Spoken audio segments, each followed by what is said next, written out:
සංක්‍රාන්තික පරායත්තතාව. සංක්‍රාන්තික පරායත්තතාවක ඔබ තියේ කියලා කියන්නේ ඒ වගේ ඉන්නේ දෙවන ප්‍රමතකරණය කියන්නේ. එතකොට කොහොමද සංක්‍රාන්තික පරායත්තතාවෙට වගුවක් ඉන්නවද නැද්ද කියලා බලන්න. හරි. ඒකට මුලින්ම ඒ වගුවේ ප්‍රාථමික යතුරු ශේෂ්ත්‍රය අඳුරගන්න. ඒතර මේ වගුවේ නම් ප්‍රාථමික යතුරු ශේෂ්ත්‍රය වෙන්නේ SID. එතකොට මේ වගුවේ SID ට අමතරව තවත් ශේෂ්ත්‍ර තුනක් තියෙනවා. SNAME, department ID සහ department name කියලා. එතකොට මේ SID නැත්නම් ශිෂ්‍ය අංකය මත ශිෂ්‍යයාගේ නමත් ඒ ශිෂ්‍යයා රෙජිස්ටර් වන දෙපාර්තමේන්තුවේ අංකයත් යැපෙනවා. නමුත් මේ department name කියන ශේෂ්ත්‍රය නැත්නම් ගුණාංගය යැපෙන්නේ department ID මත.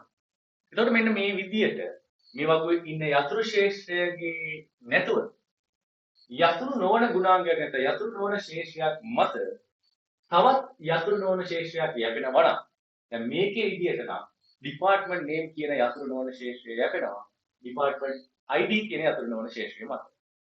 එතකොට මේ වගුවේ ඉන්න යතුරු ශේෂ්ත්‍රය නොවන වෙනත් යතුරු නොවන ශේෂ්ත්‍රයක් මත තවත් යතුරු නොවන ශේෂ්ත්‍රයක් යැපෙනවා නම් අනේකට අපි කියනවා සංක්‍රාන්තික පරායත්තතාව කියලා.